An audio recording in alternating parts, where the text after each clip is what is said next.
Il-liġi dwar żwieġ indaqs turi biċ-ċar kemm għal dan il-gvern l-ugwaljanza hija prinċipju fundamentali tant li ħajkun evidenti mill-ewwel jum ta' ħidma.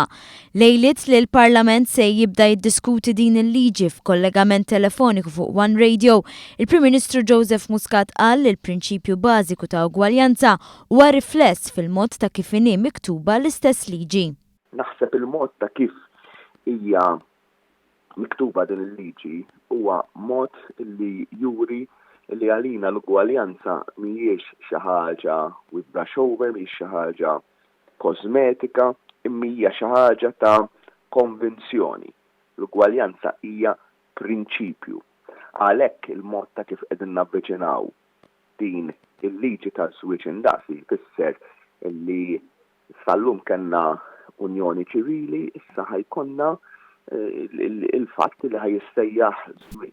Spjega kif il-liġi mhix sempliċement emenda fil-liġi tal-Unjoni Ċivili, iżda emenda fl-att oriġinali taż-żwieġ li jmur lura għall-1975. Kienet liġi progressiva immens illi daħħal il-Gvern Laburista taħt it-tmexxija tal-Perit Mintoff u jinqbuli ħafna illi ħanimxu wara din il-liġi, illi ħanaqbduha din il-liġi u ngħidu di waħda mill-liġijiet landmark progressivi tal-pajjiż li daħlet fis-sebgħinijiet minn Gvern Laburista ħajkun Gvern Laburista ieħor li ħajaqbadha din il-liġi u jagħmel l-emendi fija biex iż-żwieġ issa jkun ugwali għal kulħadd. Il-Prim Ministru Joseph Muscat tkellem ukoll dwar tmiem il-Presidenza Maltija tal-Kunsill tal-Unjoni Ewropea, presidenza li l-President tal-Kummissjoni Ewropea Jean-Claude Juncker u l-President tal-Kunsill Ewropew Donald Tusk iddeskrivowha bħala eċċellenti u effettiva.